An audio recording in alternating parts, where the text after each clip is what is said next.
With that said, it is my great pleasure this evening to introduce to you the man responsible for getting our conversation started, Mr. Andy Revkin. Andy has been writing about environmental sustainability for more than 3 decades. He is currently the author of .Earth, a critically acclaimed environmental blog in the New York Times opinion section. In his reporting, he examines efforts to balance human activity with the limits of a finite planet. Before writing the .Earth blog, Andy covered environmental stories as a New York Times beat reporter for 15 years.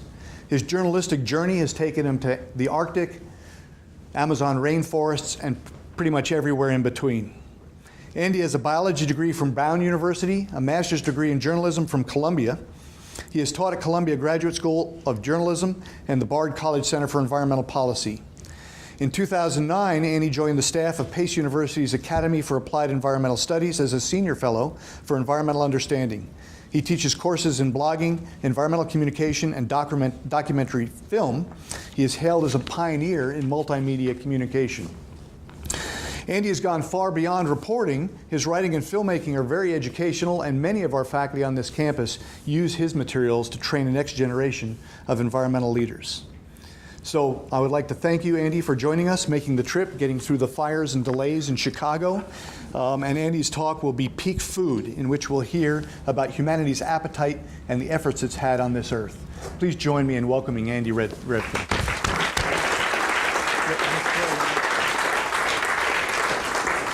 Let's get you plugged in. Great. I think best in the pocket. Yep. That is a big. That is. Don't go into an airport with this. You'd be tackled immediately.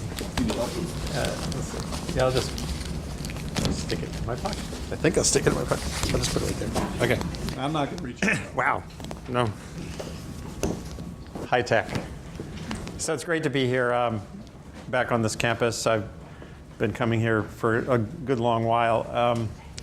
My earliest inquiries here related to the Supercomputer Center. So peak food, it's kind of a question mark after that. Obviously, it really is a question. It's how do we limit harm to the environment and ourselves as humanity's numbers and appetites crest in coming decades. There is going to be a crest. We don't know whether it's a crest with a very long tail or just sort of a pause on the way to some other plateau. There are people at the International Institute for Applied Systems Analysis in Austria do this long timescale modeling of human population prospects going out to 2300 and beyond. And they're all obviously highly uncertain. But they do give you, they give you a vision that you can have a non-apocalyptic path toward even 3 billion people by 2300. 3 billion kind of prosperous, kind of people with a lot of room for nature. And obviously the other trajectories can lead you to very different worlds. And there are knobs we can tweak. There's stuff we can't really tweak right now. I've been writing mostly about climate change since the mid-'80s. A lot about biodiversity conservation and increasingly about food. And there are just parts of the world that are under-energized right now. In India, as I wrote just last week, the per capita emissions of CO2 per year are 1.9 tons per person. Here, we just had the great achievement of going down from 20 to under 17. So they're at 1.9, we're at 16.9. And what gives us the right to say, hey, India, don't burn your coal? So some of these trajectories are just going to happen. There's a lot you can do with technology. There's a lot you can do with communication, which is what I work on for the most part. How do you share and shape ideas? Get the right idea to the right place at the right time, whether it's for boosting yields of soybeans or whether it's for a brighter way to save energy. There's great potential in that. That's a technology that's just as important to me as many others. We don't really think about communication as a sort of a sustainability technology, but it is. It can be. Let's put it that way. It can also be just sort of party on. It depends on what you listen to. It depends on what you tweet. But my title at Pace, which I got to write to create myself, Senior Fellow for Environmental Understanding, it kind of gets at the reality that just communicating without knowing more about how people receive, reject, or otherwise deal with information is a waste of time as well. So you got to know the whole pipeline. And I'm going to give you a little bit of a brisk tour. This is very much a 40,000-foot overview. Tomorrow, the people who really do the hardcore peer-reviewed work on all these frontiers will be here. And they're the ones to listen to dig in on specific questions. What I can offer is a cosmic sense of possibilities. So just a week ago, yeah, in Science, just a week ago, there was a paper that said world population stabilization unlikely in this century, although there's other work that does conflict with this. The EASA team that I tell you about, Wolfgang Lutz has done similar work, peer-reviewed, that doesn't have such a high trajectory. What's really interesting here, this is continents. Africa is that pinkish reddish band that's basically going to be going up, up, up through the century, even at the low end. And that's where you have, as you just heard from Evan, huge potential for suffering or huge potential for progress. And it's kind of a place, just to give you a sense of what's meaningful, even in the context of food, is the more girls go through secondary school, the lower their fertility rates become. The more girls go through secondary school, so many outcomes diverge toward the lower end of that curve in a good news way. But then think about Nigeria, which is where the brunt of the paper that just came out points to Nigeria as the place where you have this huge potential to go way, way, way up. There you have Boko Haram kidnapping girls so that, just discouraging girls from going to high school. So essentially, conflict reduction and secondary education are food strategies. If your goal, remember, food isn't just about growing more food. It's about fewer mouths that get adequate nutrition, but not too much. And then it's all that whole interface. And of course, the trajectories are not really encouraging. The IGBP has this great acceleration project where everything looks like a ski slope, like a just zoom. Anyone in this room knows, as you heard, I was born around the same time Evan was born, 1956. You'll see in a minute. We've all experienced this stunning kind of zoom quality to the human experience. And so far, not a lot distinguishes us from bacteria smeared on a plate of agar. We do have these big brains, but there's not a lot of evidence that we're that different than that. And science, basically, the last 50 years, science has said, hey, there's an edge to the Petri dish. That's what science has done. The IPCC, all those papers on planetary boundaries, they have some issues, but there's some realities there that are really pretty well understood. 2002, we did a big section in the Science Times of Managing Planet Earth, where I listed all the papers that showed it pretty powerfully, in a biological sense, we had entered the Anthropocene, an era in which basically most of the functions on Earth are in our thrall, whether we are aware of it or not, whether it's genetic, we're the big main force driving natural selection. As you heard, we're the main force changing landscapes. We're obviously now the main force nudging the climate system. And it can lead you to be like my friend here. I was at the 2009 Copenhagen climate talks. I've been to too many of those rounds of negotiations. And this was a photographer at the very end. And he sort of epitomizes the feeling many people sort of dug in on these issues that we call sustainability has felt in recent years, because you see these trajectories and you see a little sense that science can play a meaningful role in changing what societies do. But it's not all bad, and I think there's lots of prospects for progress, and I'll get into that. But I got to tell you a little bit about me. As I said, if you have a device, I encourage you to use devices if you have one. Go to populationaction.org, plug in your birth date. And here's mine. You plug it in, and you can find out where you are on the curve of us. So I was 2.794 billion. I don't know, were you roughly We're a month apart. A month apart? Okay. So, and I'm sure there's many people in the room who are actually have spent more than half of their lives in the 21st century, which is not something I can say.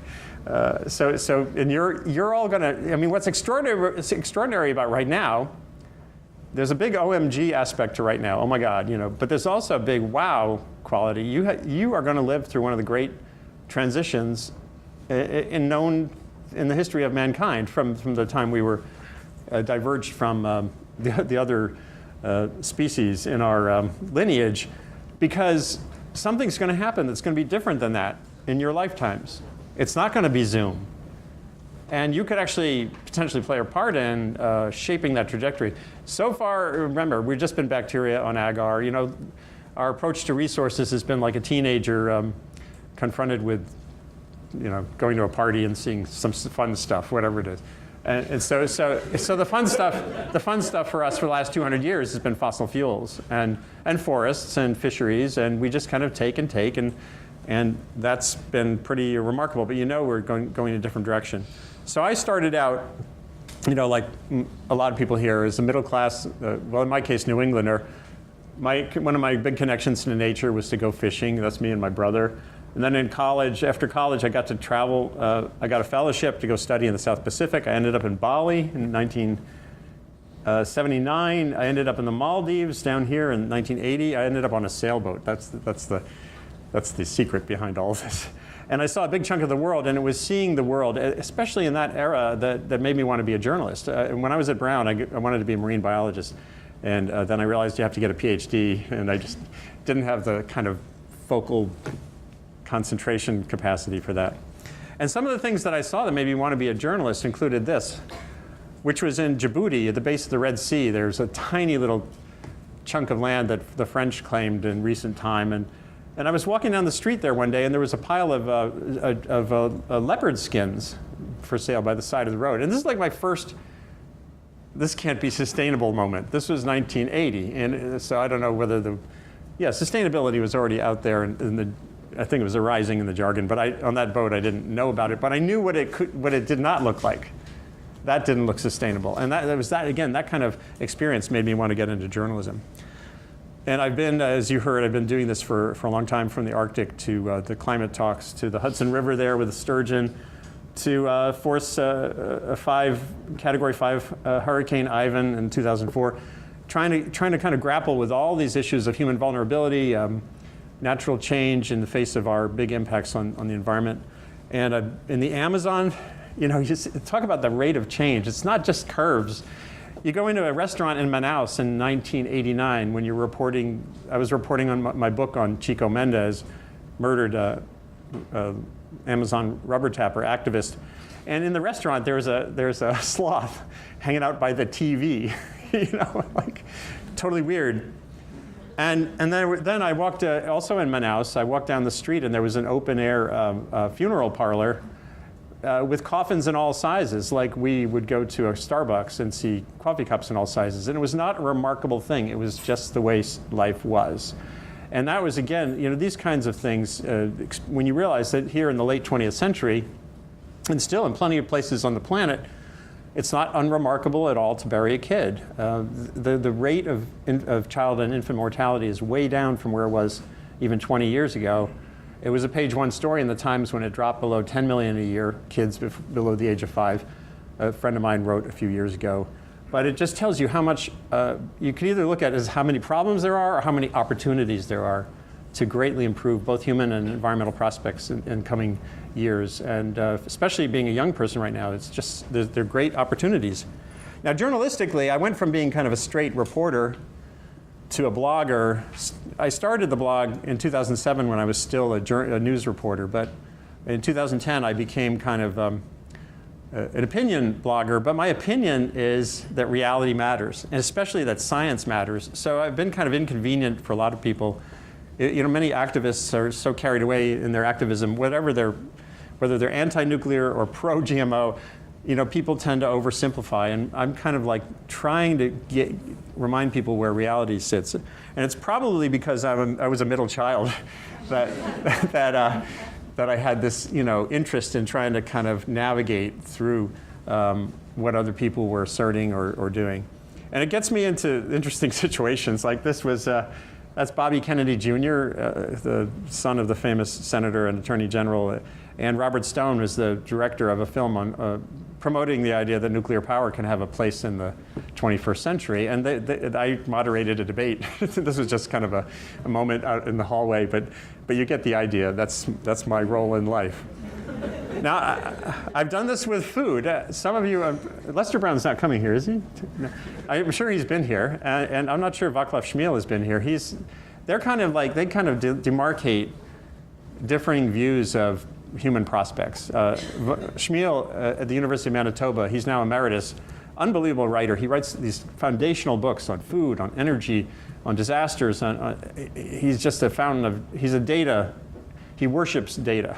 And Lester, of course, has been an influential man who presses the case that we're poised for disaster, kind of carrying the banner that Paul Ehrlich has passed on for the most part. Paul's still out there, as well. And so in 2011, when the food prices were spiking, they actually don't talk to each other, but I acted as an email intermediary, and I kind of threw the assertions of one of them to the other and then back again. And they were saying things like, there is not anything in sight to reverse this trend. If the world were to have a poor grain harvest this year, this is 2011, there could be chaos in world grain markets by late summer. His book is World on the Edge. We're on the edge, we're on the edge. And Shmuel said, there's always speculative food price currents and undercurrents, but no end of days. End of days meaning, we're not at the end of civilization. But what I did through this exchange, and this is kind of what .earth is, I'm kind of forcing people I'm trying to find room for agreement among people who spend most of their lives differing. And they both agreed on several things. They both agreed that the diet of a middle-class person right now is not going to be the diet of a middle-class person in 2050. You can't get there from here. And I thought that was an achievement. Squeezed that out of them. They both agree that more R&D is really important, agricultural research and development. And there was actually a couple other things they agreed on. So I did this column called Beyond the Eternal Food Fight. And I've done similar ones on fracking and nuclear power. And you can imagine it's an interesting life. And there was Jason Clay at World Wildlife Fund, who I first met in the Amazon when I was doing my book on Chico Mendes. He was there finding supplies for Brazil nuts for Ben & Jerry's at the time, 1989. He's done some interesting work on this prospect of the reality that behind all the fighting about GMOs or technology versus tradition, it's clear, it's evident to anyone when you strip away the rhetoric that there's a hybrid future ahead of us. There will be places where people can make enough cash with if not organic, at least a non-energetic kind of agricultural technology that they can then buy their food. I'm talking about poor people in parts of Africa who can grow cash crops essentially, depending on where their market is. And obviously in the United States there's enough wealthy consumers that you can have a successful farm in the Hudson Valley, as you'll see in a few minutes, selling pretty high-priced organic stuff. But you can't really do this without high input agriculture as well. The other reality, of course, is that, and we'll get back to this, and you'll get back to this a lot tomorrow, I think. The other reality, this is Wikipedia, I admit it. This is basically calories per day in different countries. There's such a gap. We have a yield gap that's glaring between farmers in developing countries and developed countries, but we also have a caloric gap. It's just kind of stunning. 1,500, 1,600 calories a day versus 3,700 calories a day. Wow. That says that there really are two worlds. You have to think of this problem of how many people, how much stuff, how do you feed people in a fundamentally different way in developing countries and developed countries. And the areas you work on, at least some of the areas that are tractable, as you'll hear, are obviously boosted yields, leaves more room for nature. If you get more production out of an acre, then there's less acres required of that limited supply to have to convert into pasture or farmland. And of course, it can cut your costs as well. Waste, I'll talk about waste more in a minute. Obviously, cutting waste, the 40%, I think, was one of the estimates for the United States on how much food we waste. In developing countries, it's more waste and spoilage on the way to the plate. Here, it's more waste at the plate. Awareness, building awareness of both the ethics issues in agriculture and the production problems that can be environmentally damaging is really, again, an important tool. It's not the end. You still have to have an option. But making people aware when they're buying a hamburger or buying some particular product, what is happening at the other end is really valuable. And diversity. I'm going to talk more about diversity. Diversity of tracks, diversity of responses is really important. You'll see in a minute what I mean. In other words, recognizing or acknowledging that there's a role for technology, a role for tradition, where they're best suited. And I'll get more back to that again. So just to give you an example on communication, how communication can matter. India, more than 1 billion people, still, I can't remember if it's half, live in basically agrarian settings. It's in hundreds of millions. Can you imagine being an extension agent in India, agriculture extension agent, trying to reach out to these villages? Well, I and another writer at the Times in 2013 learned about a setup they have now where extension agents work with farmers who've adopted wise practices, and the farmer in the local language creates a little video with some help. The video goes on YouTube, and remember, while most people don't have a computer, but they have access to a computer. There's an internet cafe or a smartphone somewhere in virtually every little nook of the world now. And so they're sharing peer-to-peer best practices on agricultural innovation in a way that the single extension agents couldn't possibly do that efficiently. So that's really incredibly important. The next slide is about research, and some of this is a little out of sequence because I really scurried to put this talk together. I'll admit it freely. I was very involved with climate last week with the summit in the margin, and I think a lot about this stuff, but some of these won't be in perfect sequence. They will be next time. So here's a curve. This is 50 years of science in the United States. Science and development, research and development money. It starts with Sputnik, the Cold War and the space race at the left-hand side. I've showed this curve innumerable times in the context of climate change and energy progress. But I'm going to tell you about it. It's actually relevant in agriculture as well. And so what you see here is to get something big and revolutionary done takes tens of billions of dollars for a number of years. We got to the moon. It took that's the yellow. So the space race is yellow, and we did it. And then we kind of, it got done. Then you see the space station. Blue is the war on cancer. We've spent tens of billions of dollars a year on that. Hasn't really been very effective, but we care about cancer. So this is a reflection of what society cares about. And by the way, R&D money isn't the only thing you need to have a space race or to have a war on cancer. You need lots of other capacities to be built in terms of educational capacity for people to become the scientists and engineers to do those things. But it's kind of a proxy. So this tells you what we're not interested in. And energy is the green one in the middle there. That's all of our energy R&D money through time.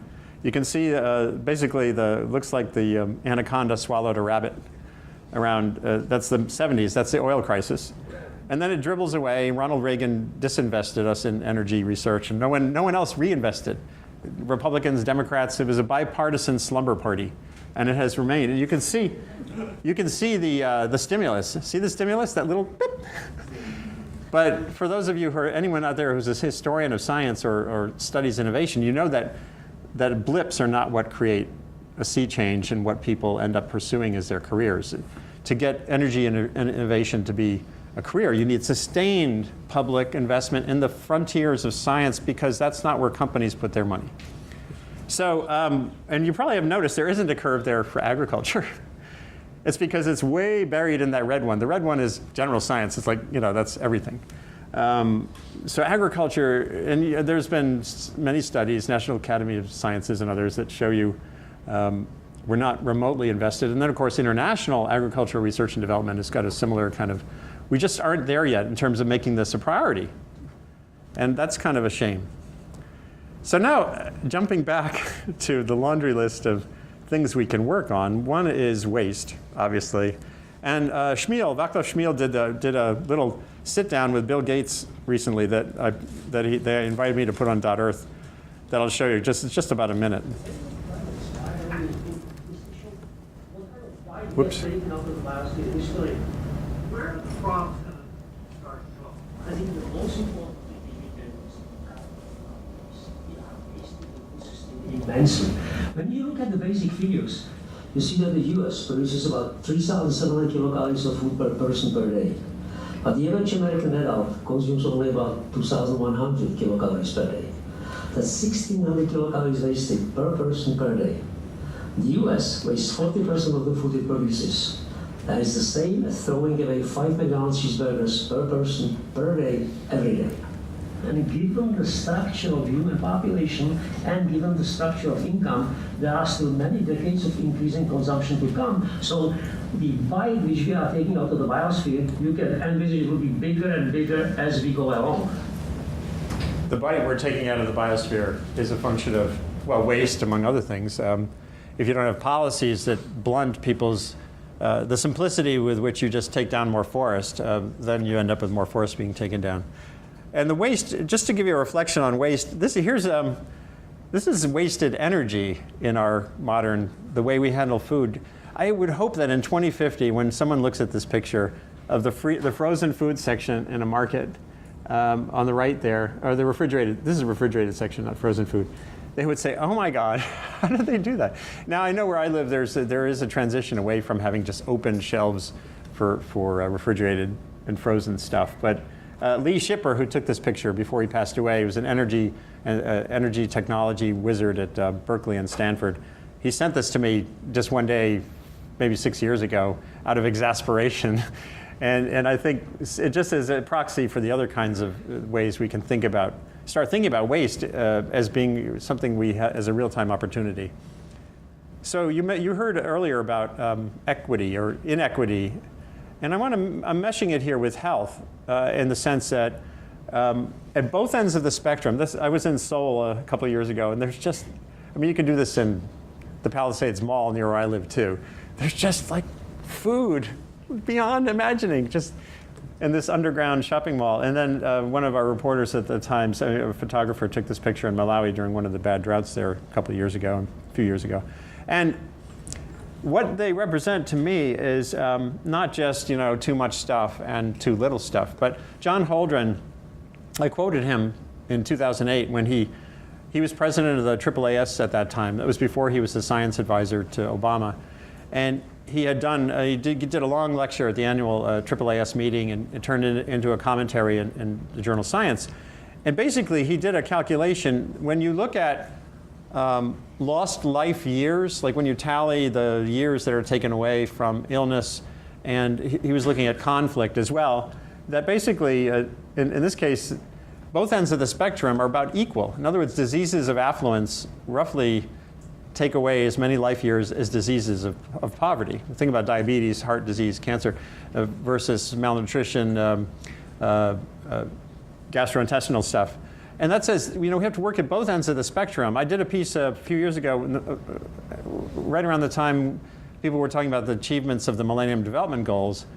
And now there are a set of sustainable development goals being articulated by the UN. But I said, does the top billion need a new set of goals?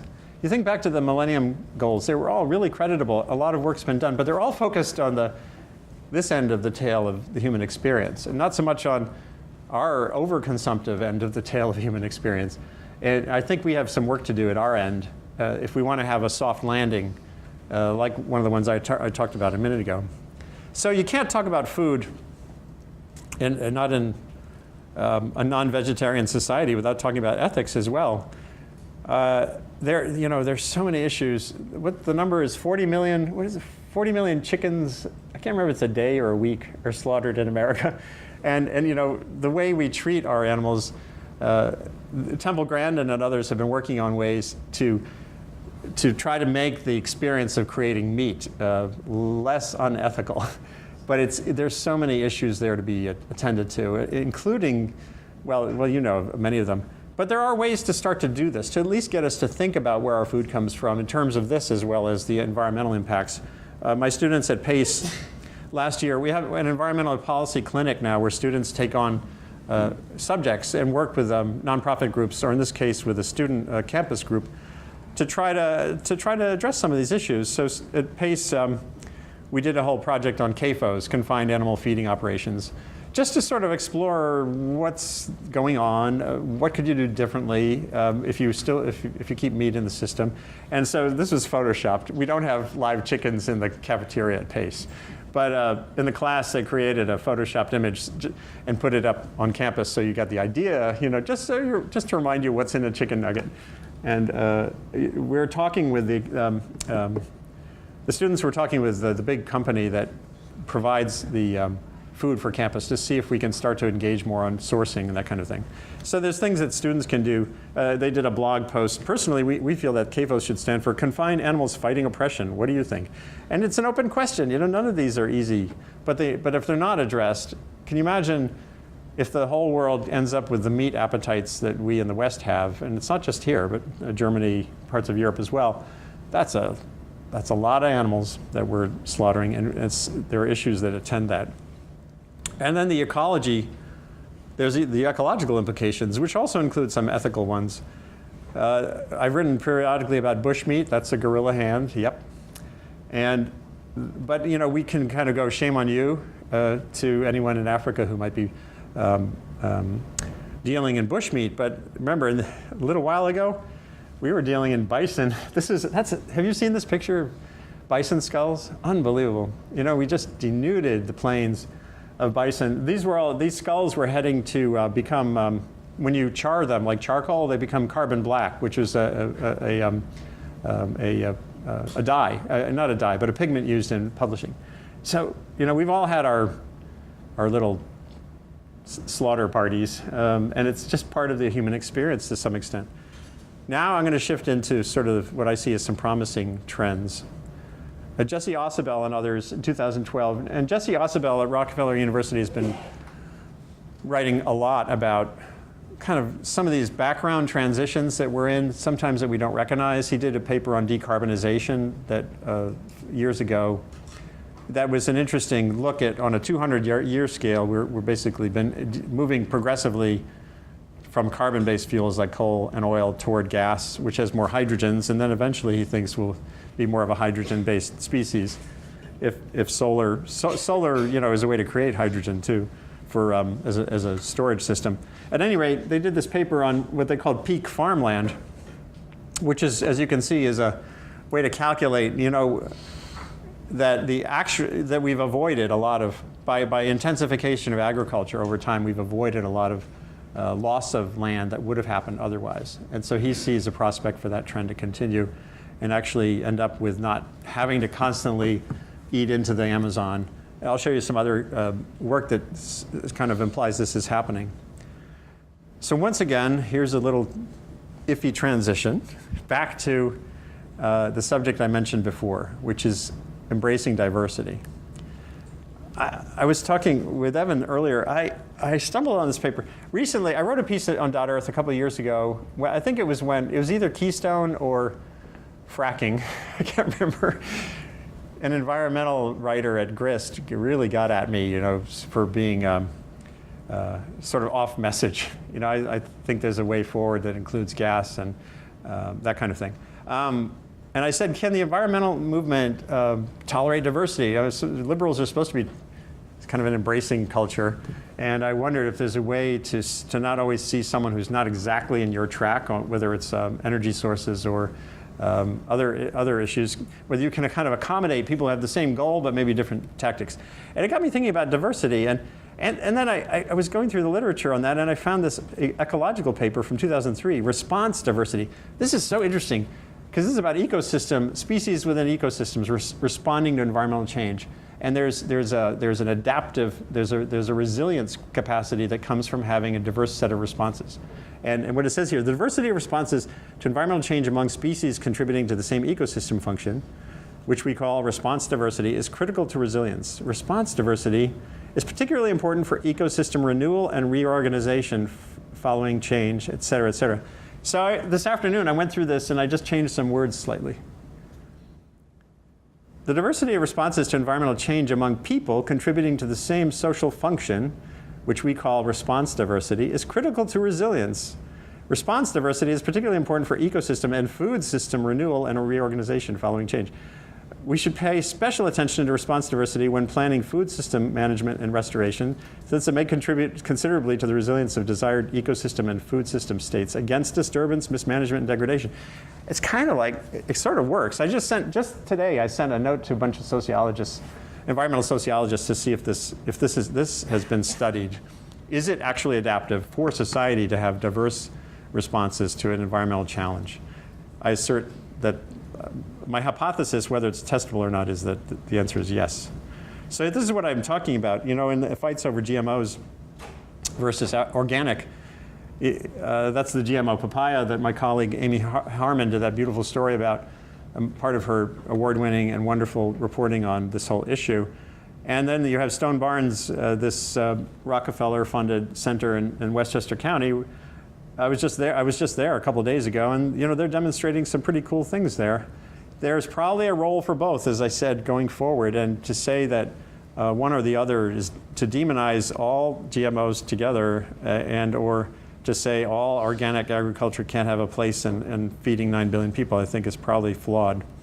There was a study that I wrote about in 2012 that got at this, comparing the yields of organic and conventional agriculture.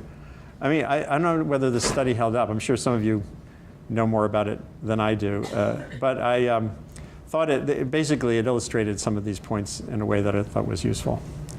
So I want to go into some geographic examples of the point that Jesse Osabel had made. I spent months in Amazonia in the late 80s writing my book about Chico and getting to know the landscape. I interviewed lots of ranchers. It was so interesting. The rancher culture in the Amazon, even the words they used said a lot about what was going on there. The word for cleaning the land, they called it cleaning. The Portuguese word limpar was the word they used for clearing the land to prepare it for agriculture. And they thought of themselves as pioneers. They were the pioneers. They were the guys who were cleaning the land ahead so that society could then, resilient society could move into the Amazon. And obviously, in a certain number of areas, they've done a pretty good job. This is soy cultivation in part of the region there, and it's been an explosive development. But here's one of the big buts. Dan Nepstad did a new study. This was in Science, June 6th this year, slowing Amazon deforestation through public policy and interventions in beef and soy supply chains. And what you see is you're starting to see these disconnects, that you can have rising production. You're having, the deforestation rate has gone down dramatically, and he's got little markers there for some of the things that happen along the way, improved indigenous rights, indigenous protection, some other provisions, laws that were passed. But then look at these yields. So soy production is up, beef production is up pretty much, even in the face of substantially reduced deforestation. That tells you can have decoupling, just like we've had in energy, where you get more production, more GDP out of less and less energy. China is now really trying to go hard on decoupling its energy from its growth. And I think that says to me that, again, there's room to think that we could have some good outcomes here. A really good paper on aspects of this was by David Victor and Jesse Osabel. It was like 14 years ago, called Skinhead Earth. So just Google for Skinhead Earth, and it was in Foreign Policy. It wasn't a peer-reviewed piece, but it was a good overview. This picture is one of the most interesting pictures of the Amazon that I've seen. It's one of the factors that's helped to modulate some of these trajectories. What you see there in the middle is Xingu Park. It's inhabited by a number of Indian tribes. And the smoke around the edges is the deforestation, the burning. But the park is very enduring because there are people living there who actually would rather not have it turned into farmland. So you can have social pressures that help to modulate these trajectories. Just in the same thing, it's like a mix of Indian activism, government intervention, lots of economic forces as well. But I think it shows you too that there's possibilities to not just have business as usual, keep on being business as usual. I want to shift into the marine realm. I've written a lot about the oceans and ocean resources as well. And you may have heard about China shifting its away from having unfettered markets for shark fins. And actually the government has sent pretty strong signals on this. They're banning shark fin soup at their galas and banquets. And a big chunk of what made that happen is social media. I mean, China is not a free society by any means and does not have a free press, but you've had increasing campaigns there using social media of various kinds. Weibo is kind of their YouTube. They have their version of Twitter, and they've put together campaigns with a group called Wild Aid that have really been effective. I wanted you to hear a little bit from the woman who's headed that, because I think you'll get the idea. What's been your sense of how it's changed here for awareness of this issue? It's a huge change. Before 2005, nobody really know that was an issue for sharks. When we did the survey, 70% of people didn't even know shark fin soup come from shark because from Chinese words, 鱼翅 didn't name as shark fin. So they didn't know so much shark being killed because shark fin soup. So with all the information and message we're sending out, definitely completely changing their perspective of shark fin soup. Last year we get all the reports, the sales dropped 50%. So people right now really don't think it is cool things to eat shark fin. Before they think this show-off things has to be on the table, but now they do not believe it. So what's so interesting there is that they did some surveys before they did their campaign. In 2005, they realized that most Chinese weren't aware that there was shark fins in shark fin soup because the name, I don't know, there's some maybe Chinese people here. Supposedly the name of shark fin soup doesn't include the word shark. Is that correct? Yeah, so I mean, you're eating the soup, you don't even know there's shark in it. So how could you be worried? So that helps shape how their message. This gets back to what I was saying about communication. If you have to understand the full spectrum of how people absorb information, or if you're going to want to be effective with a social media campaign. And I thought that was a fantastic example. So then another example, this is about transparency. We're in a world that's going to be increasingly transparent, no matter who you are, whether it's the kind of government document transparency or someone being able to find out what you're doing in a corporate way that will be exposed sooner or later, whether it's bad practices in any realm. So with palm oil, over a number of years, Greenpeace, who I've had some strong differences with over what they've done on GMOs, including ripping up research fields in Australia. On this issue, I think I credited them for both doing the hard work in country, in places like Indonesia, exposing bad practices, and then also they built this amazing campaign. They said, well, where's all this palm oil going? It's going into Kit Kat bars and candy bars and beauty creams and stuff. And so they pressed Nestle with an incredibly effective campaign, including a lot of pretty tough YouTube videos of people opening a Kit Kat bar and biting into an orangutan's finger, that kind of thing, And it worked. So, and there were other things going on with palm oil, of course, that made the industry start to be more responsible about it, where it sources its products. But they ended up finding a way to have a collaborative, positive relationship. You'll see one more example if we have time in a few minutes. Now, all is not well. All is not even close to well. Just a couple weeks ago in Peru, the man on the left, Edwin Chota, who was an anti-logging campaigner and an Indian, was murdered along with 3 colleagues. Chatwadi over there is from Cambodia. He was murdered in Cambodia. These resource frontiers are still, when there's not governance, and this is not something, governance is one of the hardest things to figure out how to accomplish in places that are resource fringes on the planet. And it's not very tractable because it's about basic things like poverty and distance. That it's really challenging, but there are prospects for change. Luckily, these kinds of murders are still the exception, not the rule. Back when I was writing about Chico Mendes, it was kind of the rule and not the exception.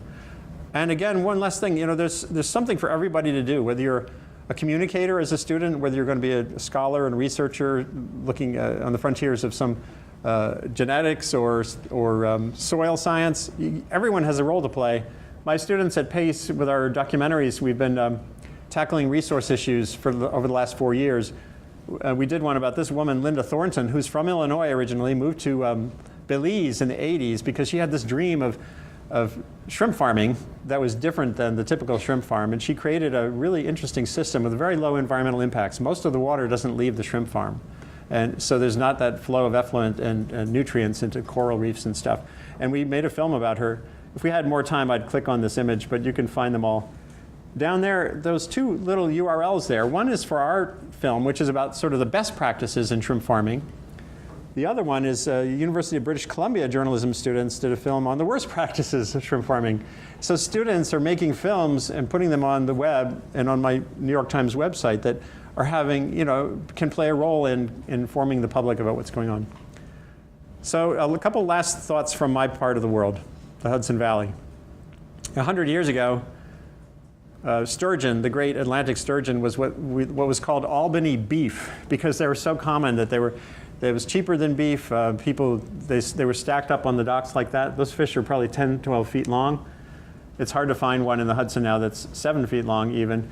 You can see what happened with that's the fish, the commercial landings there. The reason it spiked to zero is because that's when they banned fishing for that fish. So what had been a sustainable resource and could have been a sustainable resource is now not a resource. It's an endangered species because of bad management. But they are slowly coming back. Just check this out. This is the first one we caught this year. I shot this on the Clearwater. That's a baby Atlantic sturgeon. And that's me helping release the big one that was tagged. So if you give these species a little breathing room, you can have really interesting prospects of recovery. I think recovery, we don't think enough about. There are prospects for change. So one last thing, I just want to give you a little vantage point on one bit of diversity in the Hudson Valley. Just yesterday, I went to see a friend of mine, Mike Finnegan, former investment banker, went into business 4 or 5 years ago to create an aquaponics operation in the Hudson Valley. And when I saw it, when I heard about it, I realized the whole concept of locavore, the foodie idea of eating everything locally, is now completely upended. That there's an expanding menu. So the new locavore in the Hudson Valley includes tilapia, salmon, and greens all around the year round that come from right down the road. A little bit older. These guys would be about 2.5 months old. Yeah. So where do you see the ones out there, the big fish out? So each one of these tanks has 5,000. We have the lowest stocking density in the industry because we don't use antibiotics. It's essential. You can see the fish have a lot of space in here. They're not packed cheek to jowl as you would see in most fish farms.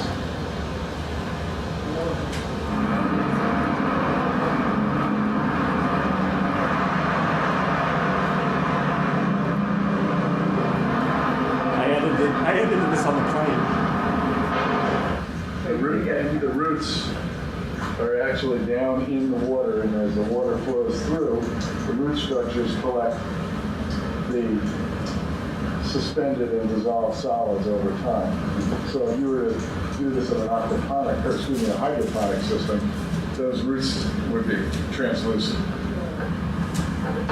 A new form of food production and distribution is a necessary component going forward. We can't survive dependent on a food production system where we're losing 2 acres of productive farmland every minute of every day, where we're increasingly dependent upon GMOs and antibiotics and growth hormones and other things to reach proper yields per acre. We know we're losing water resources every minute of every day. So how are we going to feed ourselves in the future? A system that uses less water and produces higher yields, in our case, 90% less water with yields that can be 10 or 11 times higher per acre than conventional farming, has got to be a necessary part of the food distribution and production system going forward. And a business model that doesn't assume production thousands of miles away from a market. And so having a business model that concentrates exclusively on a market that is no further than a 100-mile radius of the location of the farm makes a lot of sense on everywhere. So that's our model. That's what we're focused on. That's why we're a sustainable farming operation. It's rooted in local, and we are local and will always be local. We're just not growing our crops outdoors, although some of them are. Most of the production is occurring indoors, in greenhouses, or under roof in a fish house. So again, this says to me, it's all about diversity of approaches. It's a startup. We don't even. He's planning to double. They're putting in a 25,000 square foot additional greenhouse. They're adding the salmon are going to come on the market in the fall. It's an experiment. And right down the road, again in the other direction, is Stone Barns doing very traditional, organic agriculture for a pricey clientele, which is part of the economy. And in other places, we'll need other approaches, just like right around here as I drove here. And I've written a lot about the hard work that farmers are doing in more conventional ways to help feed the planet. So that's just a rough sketch introduction to the things you're going to be dealing with through the rest of this meeting. I'm really easy to find on Twitter, email, and if you have, maybe, I don't know if there's time for a couple quick questions, but I'm happy to take some. Thank you.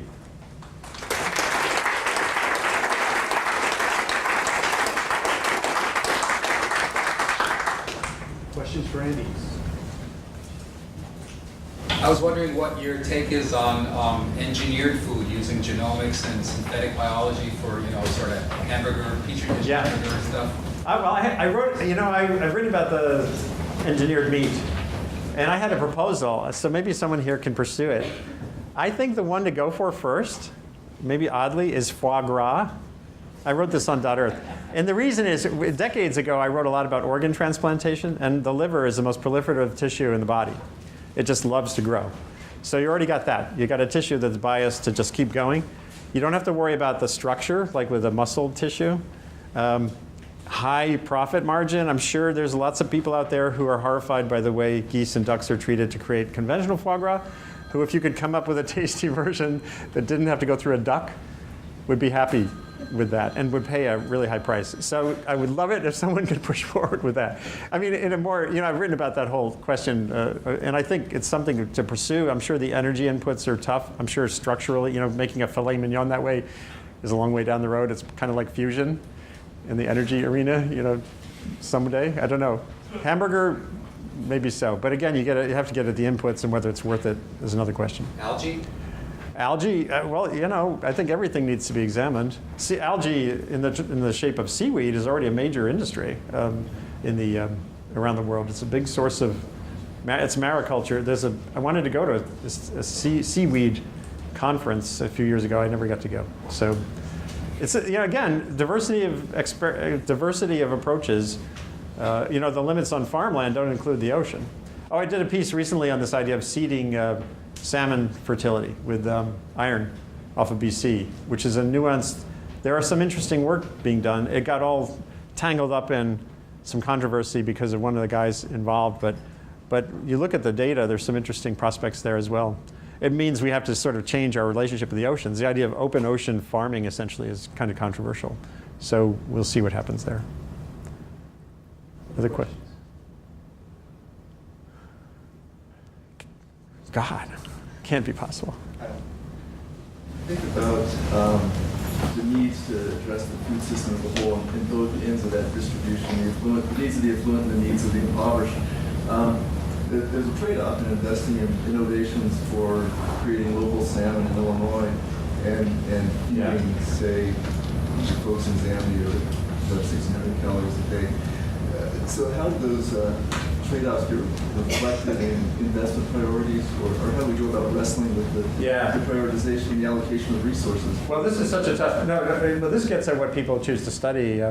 I've written about, Africa has a huge gas resource, but no one is there tapping it even though Africa is basically the energy poverty, just for cooking fuels is enormous. And I wrote a piece a few years ago sort of looking at African gas, including the distillates that you can make useful cooking fuels out of, is kind of like an orphan drug. Orphan drugs are the drugs that no one works on because there's no big market. So I don't know, somehow we have to find a way to stimulate, put some R&D money and development money, and including economic experimentation into areas like that. I know there are plenty of examples in the energy area of village scale initiatives that can work and make money.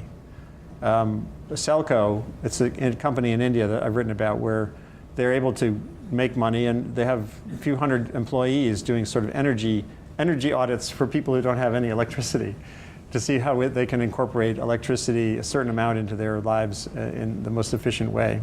So it's fascinating prospects. I haven't, I don't know, I'm sure there's work like that. Oh, I'll tell you one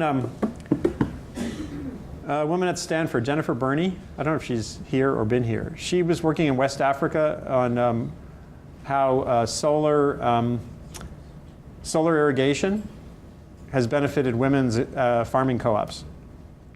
And it seems really interesting because there's very little technology. You don't even need a battery. It just runs when the sun's shining and it doesn't run when the sun's not shining. And apparently it can be very, I wouldn't say transformative, but a great aid to these women growing cash crops that allow them to prosper like they wouldn't have. So that's an example of what can happen. Again, whether it can be scalable, whether you can stimulate students to work in that area, when there are other options, I don't know. It's tough questions. Yeah. Andy. Hey, how are you? I was on the CAFOs. Yeah. I mean, all the evidence that we have is that it's a terrible system in terms of what we end up eating, terrible system how to handle manure, making it into a waste instead of into a nutrient, etc. But then you come to the barrier that is so darn profitable. Yeah. So do we stick with these things, or what can be done about it? Very profitable. I think I just heard something today. Was it on the radio about Europe keeps salmonella out of their system in a totally different way through the way they breed their poultry, for example. I don't know. Someone here probably knows this, and it's it is more expensive, but it's not like unaffordable.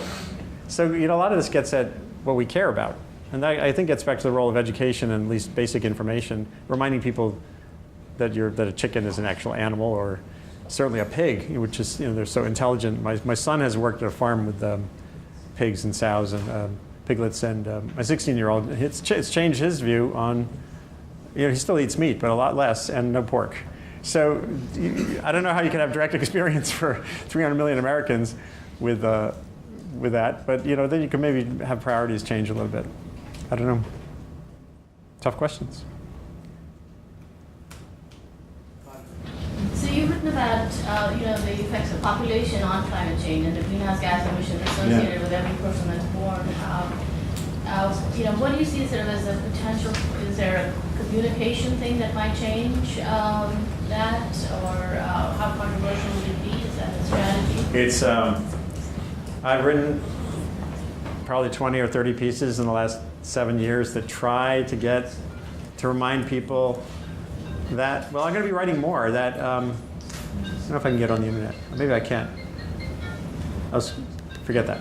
All right, anyway. Give you my password. Yeah, no. No, as I said, in a perfect world, an education program for girls in Nigeria would be a climate strategy, would be seen and invested in as a climate resilience strategy for many, many reasons, not just because they have fewer babies. But it's impossible. I mean, I'll write as many pieces as I can. Other people do as well. But in the international negotiation realm, it doesn't get traction. In 2009, at the Copenhagen climate talks, the only mention of population was by China. It was a stand-up speech saying, basically, there are 400 million fewer Chinese because of our one-child policy, and we would like you to acknowledge that when you consider all the blame and shame you're doing on China's greenhouse gas emissions. And that was it. That was it. So it's really tough. Now, I was at the Vatican earlier this year for a week-long meeting. The Pontifical Academies of Science had a meeting about sustainable humanity, sustainable planet. And in the first hour, family planning came up. So, this Pope is an interesting guy. Who knows whether it'll become an actual shift in policy, but it certainly was encouraging to hear. Oh boy, now all of a sudden, the well has tapped there, and then maybe in the back, and then here, if we have time. Okay, so Andy, some of the things you talked about implied this, but you didn't make it explicit. So I think you probably have good thinking on it. And that's the ease of access issue. In some ways, the consumption metrics that we see on the top billion reflect very easy access. We get water, we have no idea where the water comes from. Electricity, food, different things of that sort. I love having mangoes in New York City. Yeah. And interestingly, cashews from India are cheaper in New York than they are in India. It's so amazing. So what's your thought on the dynamics of consumption? And in a way, your answer to Pedro was there, right? He's saying it's very profitable because it's so easy to make it available at that cost. Well, you know, there's two ends to that. One is, well, we should just make it easier in poor places. You know, make food more slippery so that everyone has access and it's cheaper.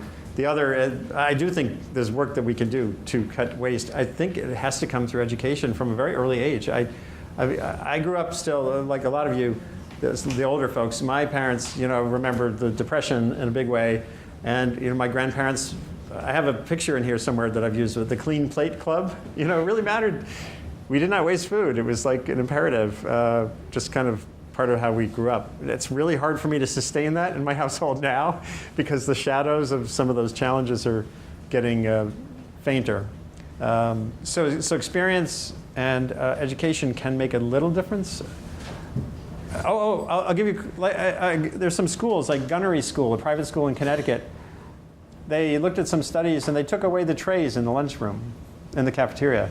So students have to actually carry the individual components of lunch. And that really significantly cut down on food waste because it was less easy to have more than you need. So there are some things like that that can work as well. But you know, none of these are easy. I said it way in the back and then down here. I think it was. The United States and the rest of the world do not seem to be just rushing toward solving these problems. Yeah. And, there's also, besides increasing population, increasing conflict. So assuming that the basic position will be to do nothing, how does this get resolved? What's this?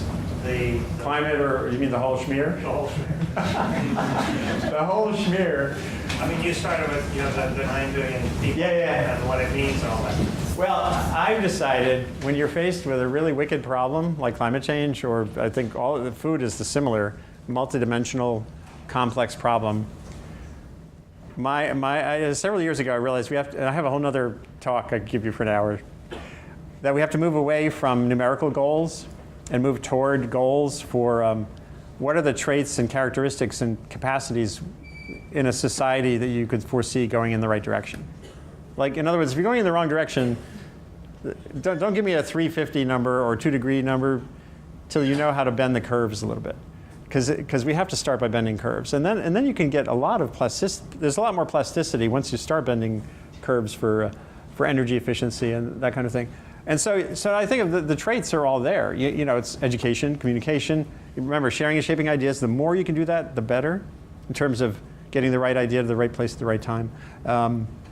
So those budgets for R&D, you know, John Holdren 7 years ago said he calculated a 2.5 cent tweak in the gas tax would, I think, more than double at that time our energy R&D. You know, it's like imperceptible. But of course, our politics are so charged when it comes to taxation. I'm not sure how you attack that either, but at least it illustrates what a small thing it would be to double our investment in basic science related to energy. And it would be even less to do it on, can you imagine if there was a penny option on your cereal purchase that would go into a fund, like, you know, when you sign your taxes, there's some kind of a dollar that goes somewhere, you can have it go somewhere. You know, if we came up with some kinds of options like that, but that requires a culture shift, even in politicians, to even think about those kinds of things.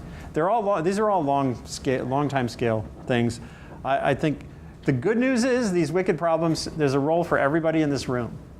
Whether you're a student or a teacher or an engineer or a custodian down the hall, you can play a role in addressing a complex problem. So that's the good, it's both the good and the bad news. I'd like to invite you to continue the conversation with Andy upstairs. You're coming. Yeah. Let me just mention this. You brought up mangoes. My son likes this mango juice, okay? I don't know if you have it here, but in the markets in the Hudson Valley, you can buy this. And so one day I looked at the label, and it comes from Belgium. And I went, oh, that's interesting. How does that happen? So what I would love to do is develop this, you know, like for elementary school students to say, how does that happen? And to actually dig in and learn about how that happens. You know, that's the kind of potential that's out there right now that we should pursue. So thanks again. So I'll invite you to a reception.